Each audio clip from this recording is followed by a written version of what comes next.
Olá para todos vocês, sejam muito bem-vindos mais uma vez ao novo programa Inspira. Você que já estava acompanhando a programação do Canal 25 ou você que acaba de chegar, muito grata pela sua companhia. Saiba que esse programa está sendo preparado com muito amor e com muito carinho, não só por mim, mas por toda a equipe do canal, para levar para você informação, para que a sua vida possa ser um pouco mais leve, para que a sua vida possa ser um pouco mais alegre, para que você possa levar inspiração aí para os seus dias. E continuando, né, com esse tema, com essa pauta, eu tenho aqui e trouxe e convidei uma pessoa muito especial que eu admiro demais o trabalho, que é o Dr. Ivo Pinfield Neto. O Dr. Ivo é psiquiatra, ele é especializado em crianças e adolescentes. O Dr. Ivo também tem formação em medicina antroposófica, já trabalhou em hospitais públicos, já trabalhou com dependentes químicos e tudo isso faz do Dr. Ivo um profissional que tem uma forma muito particular de abordar o tema do programa de hoje, que é a qualidade de vida e saúde mental. Seja bem-vindo, Dr. Ivo. Obrigado, Fernanda, pelo convite. Espero contribuir para o seu público sobre os temas, as perguntas, e a gente vai conversar hoje, acho que de manifestações aí bem atuais, né? No emocional, enfim, todos os aspectos hoje que influenciam a todos nós emocionalmente. Isso. E como a gente estava falando antes de começar o programa e conversou um pouquinho, eu sempre tive muita curiosidade acerca da mente, a respeito dos processos mentais, né? Mesmo sabendo que corpo e mente, eles são uma única estrutura. Eu queria começar perguntando como é que a gente percebe, como é que a gente sabe que a nossa mente está desequilibrando? Quais são os sinais? O indicativo de que alguém está precisando de ajuda ou de que está, vamos dizer, em desequilíbrio, é quando as alterações emocionais e comportamentais, elas começam a afetar a qualidade de vida da pessoa. Então a pessoa começa a ter emoções, sintomas de sofrimento, seja de ansiedade, sejam de dificuldades cognitivas, que se arrastam, né, que não são episódicas, que não são de uma duração breve. Então, quando esses processos emocionais e cognitivos, eles têm aí uma duração, não são passageiros e começam a afetar a qualidade de vida, a produtividade, o bem-estar da pessoa, esses são indicativos de que algo deve estar acontecendo e precisa ser avaliado por um profissional de preferência. Entendi. E muitas pessoas, né, eu imagino que exista uma classificação, e eu vou perguntar isso, sobre o que caracteriza, né, um desequilíbrio que a gente possa chamar de doença mental. E eu sinto que muitas pessoas têm muito preconceito em relação a esse trâmite da mente, né? E muitas vezes elas poderiam procurar uma ajuda, poderiam procurar um profissional logo no início dessa percepção para não deixar isso avançar. É isso mesmo? É isso, eu te diria que pegando esse assunto, eu acho que tem dois polos aí, dois opostos, né? Eu acho que esse tema, saúde mental, psiquiatria, ele já foi mais estigmatizado no passado, isso ao longo dos tempos, dos anos, tem sido desconstruído de alguma maneira, o que facilita realmente o acesso às pessoas a buscar uma ajuda, seja psicológica, médica, e de alguma abordagem que vai cuidar aí do emocional, mas ainda ela existe. Então, realmente, existem pessoas que adiam muito ou vão postergando o pedido de ajuda, né? Ou vão entendendo que aquilo faz parte de um momento de vida e muitas vezes busca ajuda, diria que tardiamente. Nunca é tarde exatamente, mas de uma maneira já num quadro mais avançado. E existe o outro lado da história, que é também como a propagação e a divulgação, e se fala muito hoje do emocional, dos diagnósticos, isso todo mundo hoje sabe um pouco, né, de depressão, de ansiedade, de transtorno bipolar, de déficit de atenção e hiperatividade, isso está hoje em qualquer mídia e qualquer fonte. Isso gera também nas pessoas, muitas vezes, também uma identificação de que ela tem aqueles diagnósticos. Então existe os que demoram para pedir ajuda, ou por resistência, ou por falta de conhecimento, de acesso, e existem as pessoas que também entendem que aqueles comportamentos ou as manifestações são parte de um diagnóstico, e muitas vezes não são, né? Então, às vezes, o trabalho no consultório é de desconstruir que aquelas alterações ou aquele sofrimento ou aqueles comportamentos não são exatamente um diagnóstico, né? Porque a gente tem que lembrar que o sofrimento, a tristeza, a ansiedade, mesmo por vezes não estarmos aí 100% funcionando no nosso máximo, isso não quer dizer que a gente está doente, né? Então, lidar também com as oscilações, lidar com as emoções é uma tarefa hoje nossa, né? E o psiquiatra muitas vezes desconstrói, pelo menos eu tento fazer isso quando, né, identifico que não se trata de um transtorno exatamente, para não colocar também todo mundo dentro de um diagnóstico, que é um outro risco, né, na psiquiatria, na saúde mental em geral. As pessoas se identificarem demais em serem doentes, né? Porque muitas vezes você ter um diagnóstico conforta, por mais difícil que seja, né, a pessoa se identifica. Então, é muito comum hoje a pessoa se identificar com a bipolaridade, né?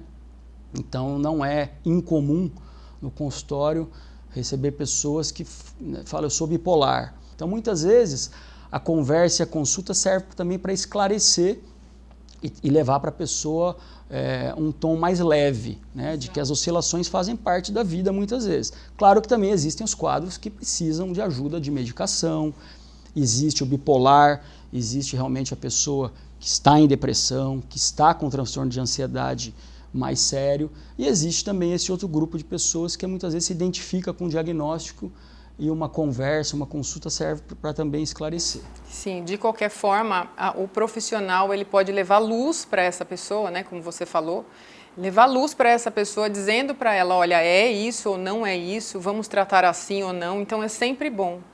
E uma pergunta que eu gostaria de fazer, dentro da sua experiência e da sua prática, existe uma faixa etária, uma fase da vida em que as pessoas podem desenvolver mais desequilíbrios da mente ou isso não tem nenhuma relação com a fase?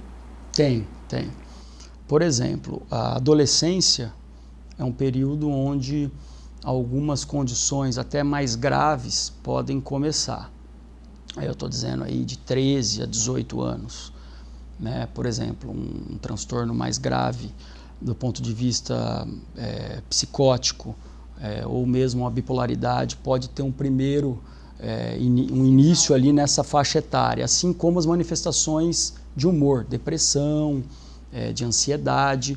Então, a adolescência é um período, vamos dizer, onde há um aumento ali da prevalência dos quadros, e hoje a gente vê cada vez mais os adolescentes procurando ajuda ou indo para serviços, né, de saúde mental, e aí a gente pode depois entrar nesse panorama que é bem complexo, né?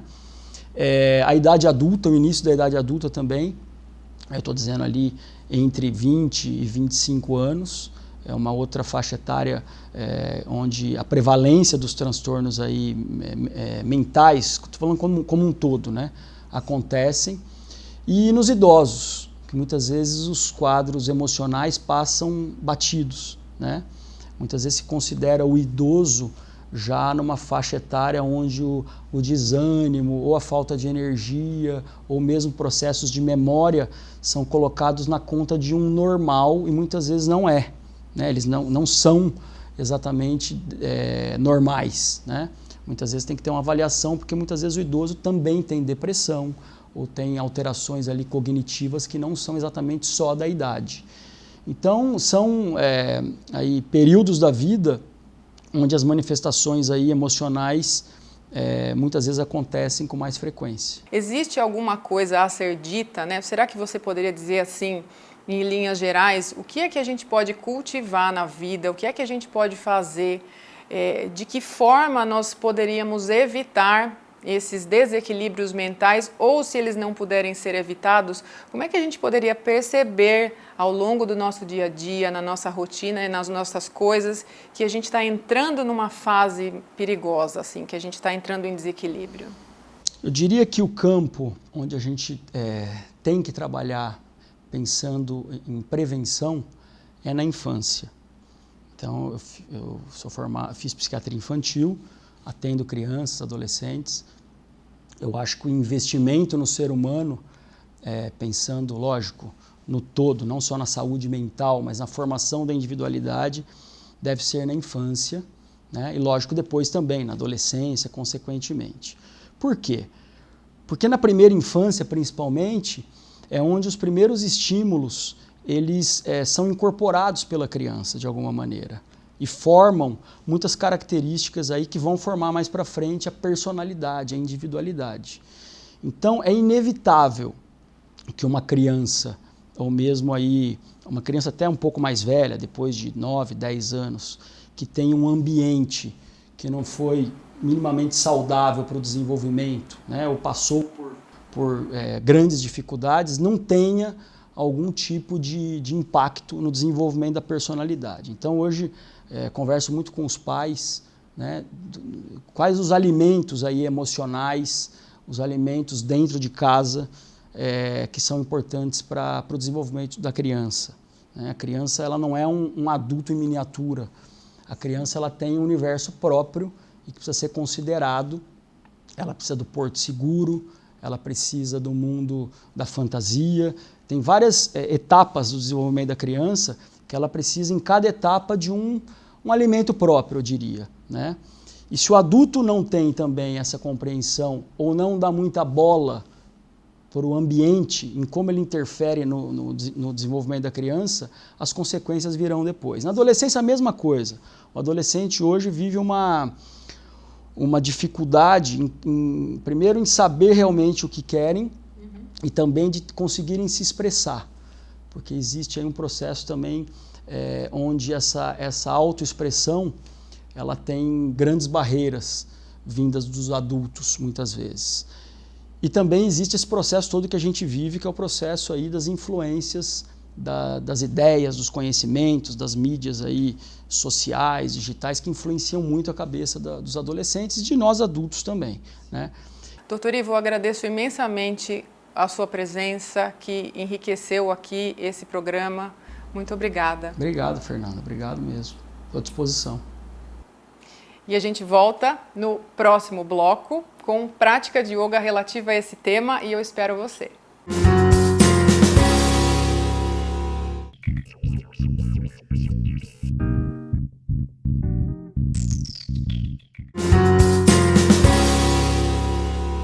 Estamos de volta, já estou pronta para a nossa prática relativa ao tema do programa de hoje, que é a qualidade de vida e saúde mental.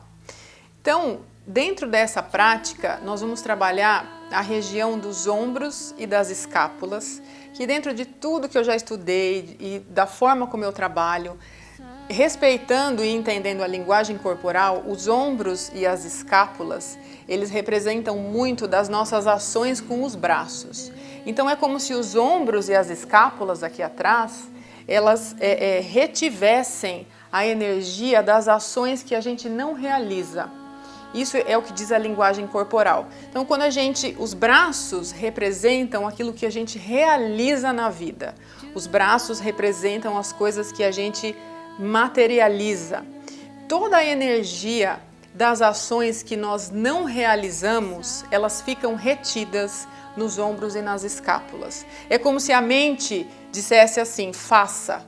Se o seu braço, se você não consegue colocar isso em prática na sua vida, se você não consegue agir, né, manualmente, se você não consegue materializar uma situação, os ombros e as escápulas retêm essa energia, inclusive energias de agressividade. Então, os ombros e as escápulas dizem muito.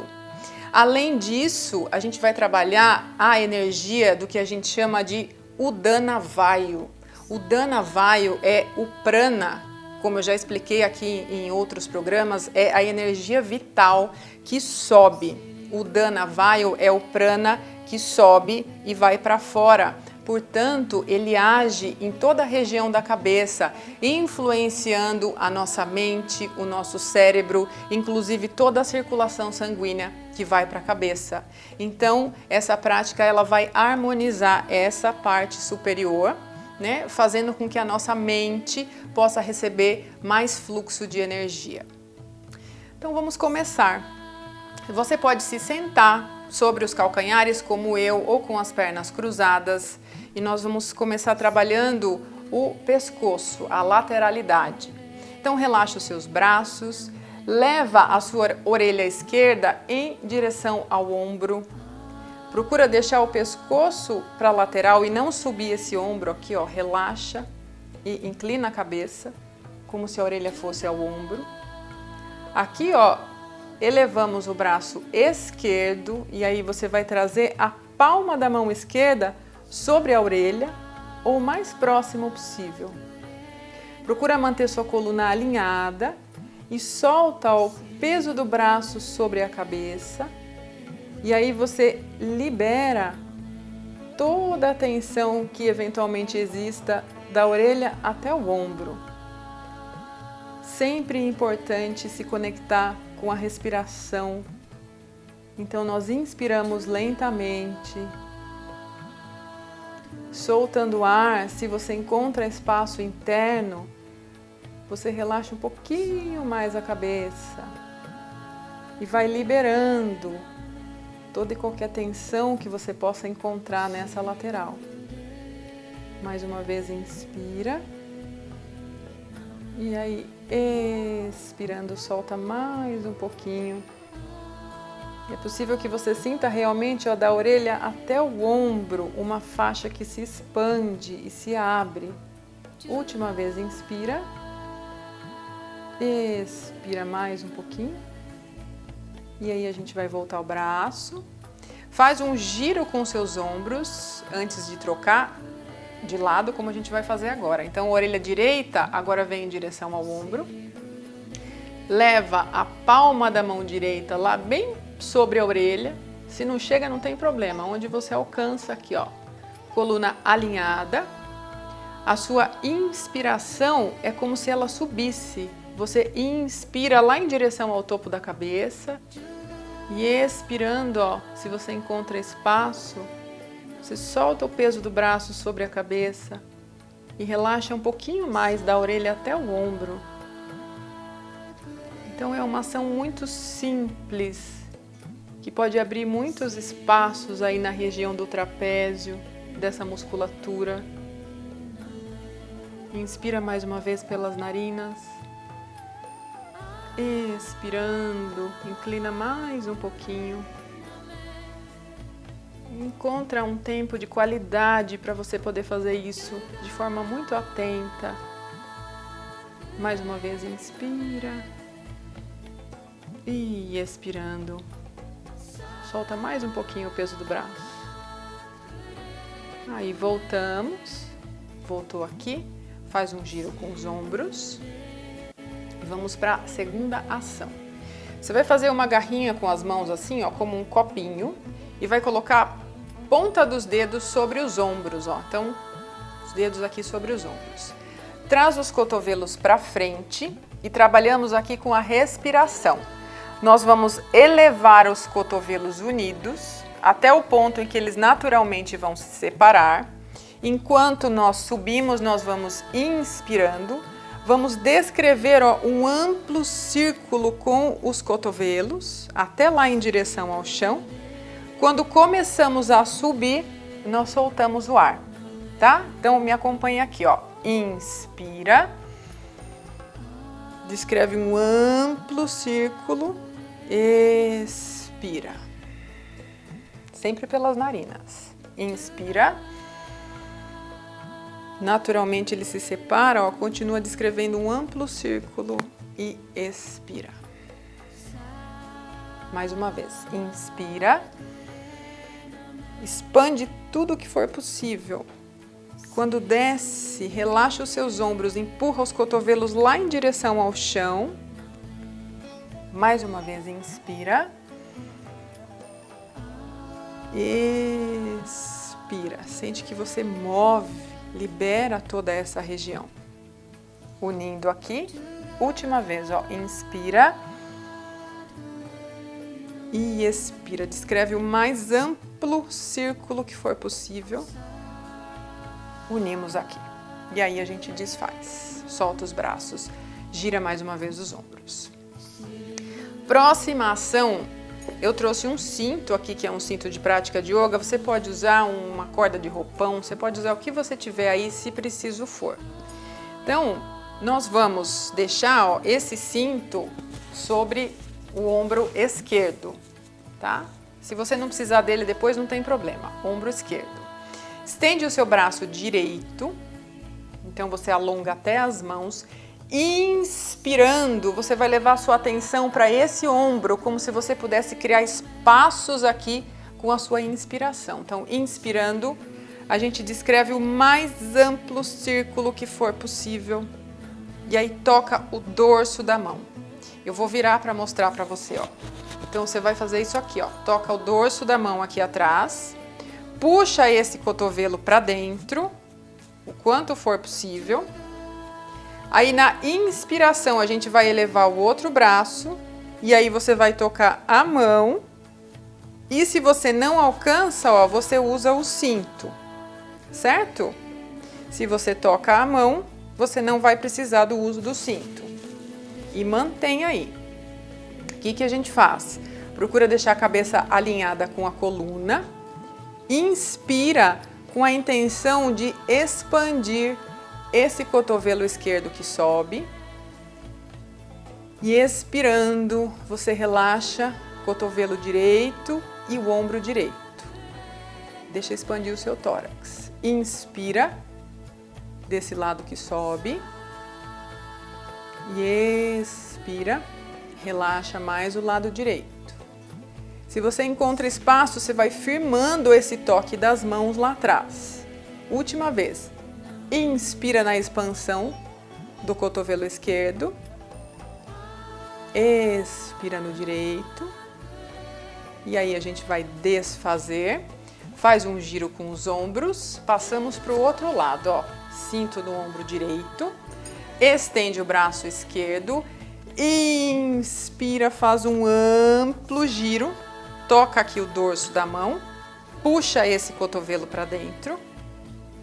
E inspirando, você eleva o braço direito e toca lá atrás a sua mão ou o cinto. De novo, a sua inspiração alimenta esse lado que sobe. E quando você expira, deixa soltar cotovelo direito e ombro direito. Você relaxa. Última vez, inspira. E expira. E para voltar, você desfaz e faz um giro com os ombros. Então a gente pode ficar de 3 a 5 respirações para cada lado, tá? Dentro dessa troca de lados. Última postura aqui, ó. Mantemos os joelhos no chão. E aqui você vai manter 4 apoios. A sua coxa sempre vai ficar aqui nessa linha vertical. Começamos a descer o tronco caminhando com as mãos lá para frente, até que você consegue tocar a sua testa no chão. Então, caminha com os braços para frente, procura tirar os cotovelos do chão. E nós temos aqui 5 apoios, as mãos, os joelhos e a testa. Mantenha um pouquinho. Sente que o peito se expande. Firma as mãos e todos os dedos. Inspira, sentindo em quais espaços o seu corpo pede para que você leve essa respiração. Quando expira, firma esses apoios no chão. E mais uma vez, uma inspiração profunda. E soltando o ar, empurra o peito lá em direção ao chão. Para voltar, a gente apoia devagar as mãos e subimos. Nessa postura que a gente acabou de fazer, chamada Anahatasana, é uma postura que também expande o centro do coração, o chakra anahata, o centro do peito. E assim nós completamos essa prática de hoje.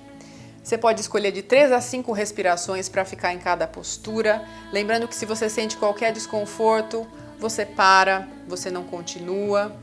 E eu espero que vocês tenham aproveitado todo o programa de hoje, essa prática. Para vocês que estão acompanhando o programa Inspira, se vocês tiverem alguma sugestão, alguma dica, vocês podem enviar.